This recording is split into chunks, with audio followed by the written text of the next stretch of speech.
नमस्कार, India voice देख रहे हैं आप और मैं हूं आपके साथ शिवम दुबे। इंडिया वॉइस के खास प्रोग्राम हरियाणा वॉइस में आप सबका स्वागत है। रुक करेंगे खबरों की ओर। आपको बता दें कि हरियाणा की मनोहर लाल सरकार पानी की कमी को पूरा कराने के लिए प्रदेश में तालाबों का सौंदर्यीकरण करवा रही है।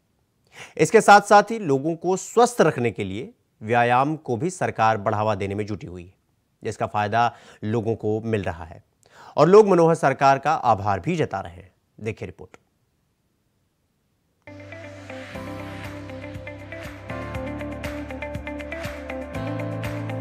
हरियाणा में पानी की कमी को पूरा करने के लिए प्रदेश की मनोहर लाल सरकार ने एक पहल की है, जिसके तहत प्रदेश में तालाबों का सरकार सौंदर्यीकरण करवा रही है। सरकार की तरफ से फतेहाबाद के टोहना में पड़ने वाले प्रथला और इंदाछोई गांव के तालाबों का सौंदर्यीकरण करवाया जा रहा है, जिससे ग्रामीण काफी खुश हैं और मनोहर सरकार का आभार जता रहे हैं।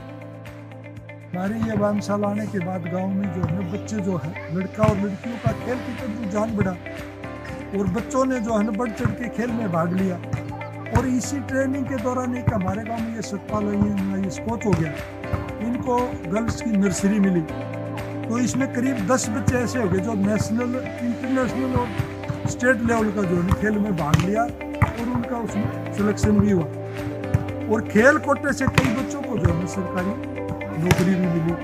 अभी पिछले दिनों दिल्ली का जो हमारा रिजल्ट आया पुलिस का, हमारे गांव के 8 बच्चों ने उसको रिटन टेस्ट में पास किया। हर बार कोई ना कोई ऐसी भर्ती जब होती है तो 1-2 बच्चा मेरे गांव का उसमें उनका सिलेक्शन हो जाता है। ये जो ट्रैक है ना, इसमें सुबह से आप देखोगे बच्चे लेडीज वगैरह महिलाएं साहब वो जो है व्यायाम करते हुए आपको नजर आते हैं। हमें बहुत फायदा है। अगर लोगों को स्वस्थ रखना है तो जन जन को व्यायाम करने की जरूरत है। इस बात को सीएम मनोहर लाल भी बखूबी जानते हैं। लिहाजा सीएम मनोहर लाल ने प्रदेश में व्यायाम को बढ़ावा देने के लिए प्रदेश भर में व्यायामशालाएं खोलने की पहल की है। सीएम की तरफ से इस कड़ी में भिवानी के गांव शेरला में व्यायामशाला खोला गया है, जिससे बच्चों का खेलों की ओर रुझान बढ़ा है, जिसके बाद बच्चों का राष्ट्रीय स्तर पर खेलों में चुनाव होने के साथ ही अनेक सकारात्मक बदलाव आए हैं और ग्रामीण भी इससे गदगद है। मैं राम कुमार, सरपंच गांव पिरथला। हमारे गांव में ये जो जोड़ बना है बहुत ही अच्छा बना है और आने वाले भविष्य में हम इसकी पूरी निगरानी रखते हैं। मैं पूर्ण सिंह वोकेशनल टीचर, गांव इंदाछोई, तहसील टोहाना, डिस्ट्रिक्ट फतेहाबाद, हरियाणा से। लगभग हमारी 40 के लगभग एज हो गई है। हमने आज तक यहाँ पे इतना सौंदर्यकरण नहीं देखा था जितना कि आज हम देख रहे हैं। गवर्नमेंट ने जो हमारे लिए जो सुविधाएं दी हैं, इनके लिए हम माननीय नरेंद्र मोदी जी, माननीय खट्टर जी और जितने भी प्रशासनिक हैं अधिकारी, हम उनका सभी का तहे दिल से धन्यवाद करते हैं। आप देख सकते हैं इतना प्यूरीफाई होकर के पानी जा रहा है। हमारे पशुओं में बीमारियां नहीं फैलेंगी, थनैला रोग नहीं होगा। और हमारे इधर में गंदगी थी, प्रदूषित वातावरण नहीं होगा, साफ सुंदर रहेगा तो हमारा गांव बीमारी मुक्त होगा, रोग मुक्त होगा। और इससे सभी जो हमारे माननीय नरेंद्र मोदी जी का नारा है स्वच्छ भारत अभियान, उसका भी हमें सार्थक नारा करते हो हम भी इनका पूरा भरपूर साथ देंगे और आगे से सफाई का पूरा ध्यान रखेंगे। ये बहुत अच्छा है जी, बहुत अच्छा बन गया ये। जो पौधे लग गए हैं या लाइटें लग गई हैं, बहुत अच्छा सोना सुंदर बन गया ये। प्रदेश में विकास की बहार हो, पानी की कमी ना हो, किसानों को खेती के लिए पानी उपलब्ध हो सके, लोगों को पीने के लिए पानी मिल सके और प्रदेश का हर एक जन स्वस्थ हो, इसके लिए प्रदेश के सीएम मनोहर लाल जोर शोर से योजनाएं बना रहे हैं और लगातार इस दिशा में प्रयास कर रहे हैं, जिसका असर धरातल पर देखने को मिल रहा है। Bureau report, India voice.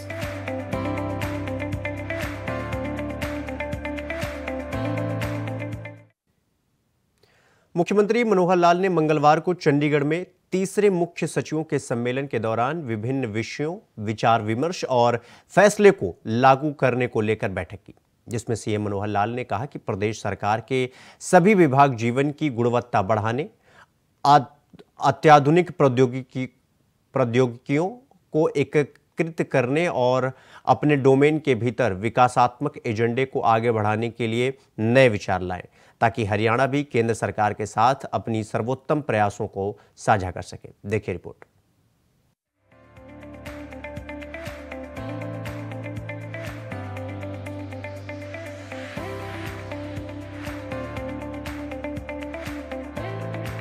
Haryana के मुख्यमंत्री मनोहर लाल ने सभी विभागों से कल्याणकारी योजनाओं को जनता तक पहुंचाने के लिए जी जान से जुटे हुए हैं।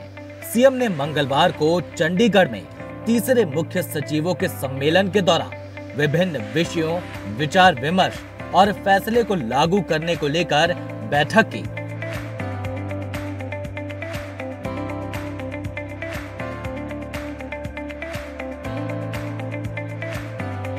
जिसमें सीएम मनोहर लाल ने कहा कि प्रदेश सरकार के सभी विभाग जीवन की गुणवत्ता बढ़ाने, अत्याधुनिक प्रौद्योगिकियों को एकीकृत करने और अपने डोमेन के भीतर विकासात्मक एजेंडे को आगे बढ़ाने के लिए नए विचार लाएं, ताकि हरियाणा भी केंद्र सरकार के साथ अपनी सर्वोत्तम प्रथाओं को साझा कर सके।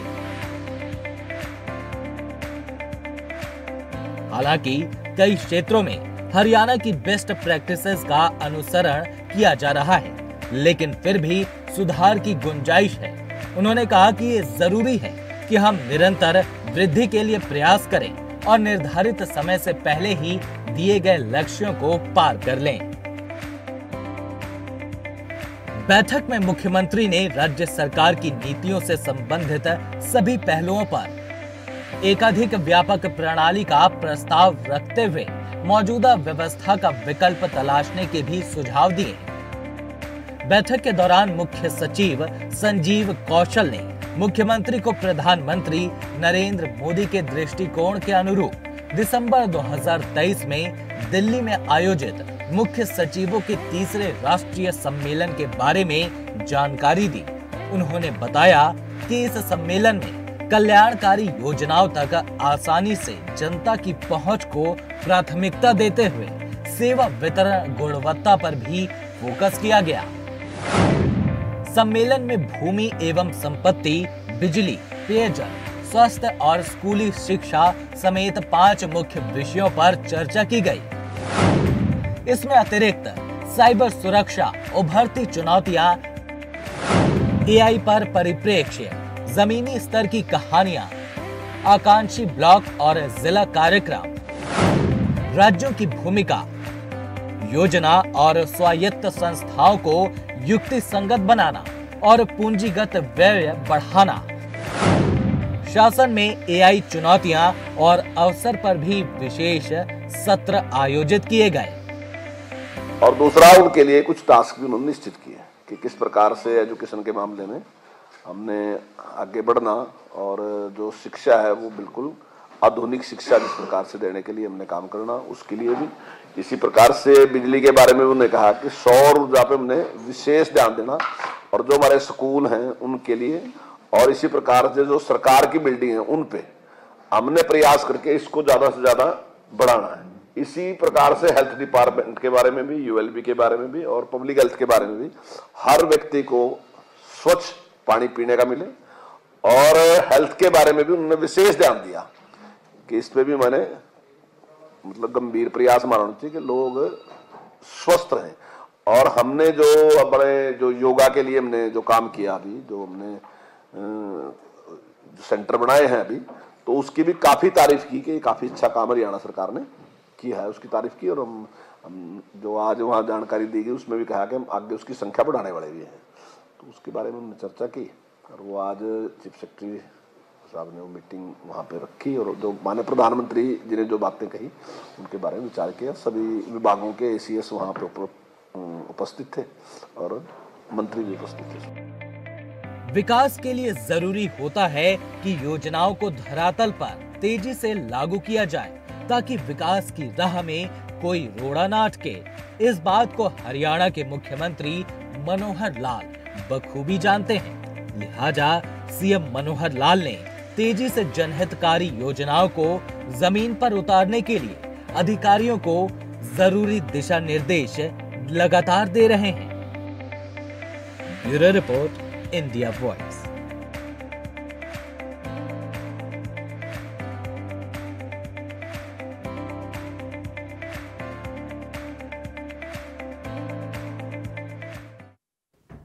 बुलेटिन में रुके एक छोटे से ब्रेक के लिए। खबरों का सिलसिला जारी है, फौरन लौट रहे हैं।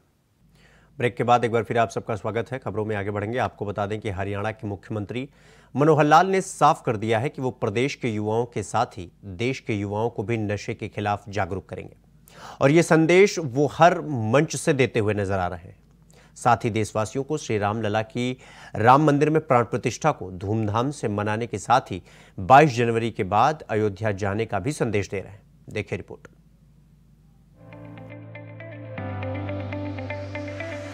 राम मंदिर में 22 जनवरी को प्रभु अयोध्यानाथ भगवान श्री राम लला की प्राण प्रतिष्ठा होने जा रही है, जिसको लेकर देश भर में हर्षोल्लास का माहौल देखने को मिल रहा है। 30 दिसंबर को अयोध्या से पीएम मोदी ने देशवासियों को 22 जनवरी के बाद अयोध्या आने का न्योता दिया था, तो वहीं हरियाणा के मुख्यमंत्री की भी खुशी इस खबर को लेकर देखते ही बन रही है। मुख्यमंत्री मनोहर लाल हर मंच से देशवासियों को अयोध्या जाकर श्री राम लला के दर्शन का संदेश दे रहे हैं। इस कड़ी में मथुरा में एक कार्यक्रम में सीएम ने कहा कि हमें वर्षों से जिसका इंतजार था, अब वो दिन आने वाला है। आगामी 22 जनवरी को अयोध्या में रामलला आने वाले हैं। हम सभी 22 जनवरी को दिवाली मनाएंगे। अगले साल 2 बार दिवाली मनाई जाएगी। उन्होंने कहा कि समाज को स्वस्थ और दुरुस्त बनाने के लिए सबसे जरूरी है कि नशे जैसी बीमारी को खत्म किया जाए। नशे को खत्म करने के लिए हम सभी को एक अभियान चलाना होगा, नहीं तो मादक पदार्थों के सेवन से हमारी आने वाली पीढ़ी पर बुरा प्रभाव पड़ेगा।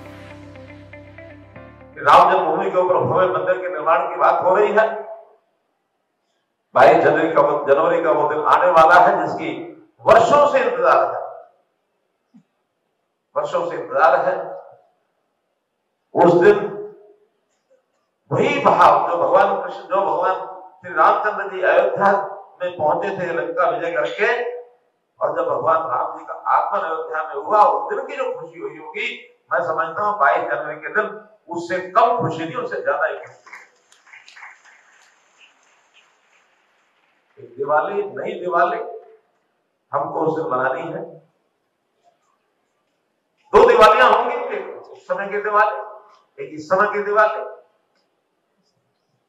दिवाली कभी भी मनाई जा सकती है, लेकिन इस खुशी के अवसर पर हम इस कार्य करेंगे। समाज के अंदर अच्छे काम करने बहुत से एनजीओ, बहुत सी सामाजिक संस्थाएं, बहुत से ऐसे दानी सज्जन, मुझे यहां भी बहुत से लोग मिले हैं। इनके सहयोग के बिना भी चीजें आगे बढ़ती नहीं है। तो ऐसे सब लोगों को भी इस अवसर पर मैं जरूर ये कहना चाहूंगा कि जितने प्रकल्प शुरू किए जाते हैं, इनको आगे बढ़ाने के लिए योगदान जरूर करना चाहिए। जैसे इस प्रकार का वात्सल्य ग्राम में प्रकल्प चल रहा है, यहां भी इस प्रकार का शायद ही कहीं देश में होगा। कितनी हमारी गौशालाएं चल रही हैं, कितनी हमारी धर्मशालाएं चल रही हैं, कितने ही समाज को दुरुस्त करने के लिए एक सामाजिक कामों की लड़ी। बहुत समस्याओं से समाज जूझता है। हरियाणा में तो आजकल हम एक समस्या से जूझ रहे हैं, मालूम नहीं यहां तो शायद बचे हुए होंगे, ऐसा मान के चलता हूं। नशा, ये जो ऐसी ऐसी चीजों का सेवन करना, मादक पदार्थों के कारण से युवक जो है खराब हो रहे हैं। पिछले दिनों में 5 मई को मैंने संत समाज के बहुत लोगों को अपने यहाँ निमंत्रण दिया था, मैंने निवेदन किया था कि हम लोग वर्तमान की जो आवश्यकता है उसके हिसाब से भी कुछ अभियान चलाए। हमारी बात को समाज के बहुत लोग बड़ी श्रद्धा से, आस्था से मानते हैं, तो सामाजिक की कुरीतियां इसकी ओर भी लगना चाहिए कि अगर मादक द्रव्यों का सेवन बढ़ गया तो हमारी अगली आने वाली पीढ़ी वो खराब हो रही है, उसको ठीक दिशा में लाए। मुख्यमंत्री मनोहर लाल ने कहा कि हरियाणा की पवित्र भूमि से प्रधानमंत्री नरेंद्र मोदी ने बेटी बचाओ बेटी पढ़ाओ अभियान चलाया था, जिसके कारण हरियाणा में अब बेटियों की संख्या 871 से बढ़कर 932 हो गई है और हमारा लक्ष्य है कि हम इस आंकड़े को 950 तक लेकर जाएं। मुख्यमंत्री ने कार्यक्रम में सभी संतों और आम जनता को साल 2024 की हार्दिक शुभकामनाएं दी। देश के प्रधानमंत्री जी ने 2014 में जब मैंने सबसे पहले मुख्यमंत्री का दायित्व संभाला तो उन्होंने फोन करके कहा कि बहुत बड़ा ऐसा एक रोग, ऐसी एक समस्या, ऐसा एक कलंक हरियाणा पर लगा हुआ, उसको दूर करना है, जिसका जिक्र साध्वी जी ने किया कि बेटियों की संख्या कम होती जा रही है, लिंगानुपात बिगड़ता जा रहा है। इसके बिगड़ने से बहुत बड़ी कुरीति समाज में आने की संभावना बनती है। तो प्रधानमंत्री जी स्वयं आए, बेटी बचाओ बेटी पढ़ाओ का अभियान हरियाणा से हमने शुरू किया। मुझे संतोष है उस बात का। 871 से 932 हो गया। हमारा टारगेट है 950 तक, तो हम प्रयत्न और जोर से करेंगे। 950 पहुंचना समाज का, बाकी चीजें समाज अपने आप कोई ना कोई व्यवस्था बना लेता है। लेकिन इन सारी बातों में जो संत समाज भूमिका निभा रहा, मैं सराहना करता हूं, मैं वंदन करता हूं संत समाज का। और आज इस अवसर पर दीदी माँ को जन्मदिन की बहुत बहुत बधाई। और हाँ, एक और, आज इंग्लिश कैलेंडर का 2023 का आखिरी दिन है और 2024 के शुभ आगमन पर बहुत बहुत बधाई। प्रदेश को नशे से मुक्ति की राह पर अग्रसर कराने के बाद सीएम मनोहर लाल अब पूरे प्रदेश में नशे के खिलाफ अभियान छेड़ने की तैयारी में हैं, जिसका संदेश वो अपने हर कार्यक्रम में दे रहे हैं और देश का भविष्य युवाओं को इस ओर जाने से रोकने की हर मुमकिन कोशिश कर रहे हैं, जिसका असर धरातल पर होता नजर आ रहा है। Bureau report, India voice.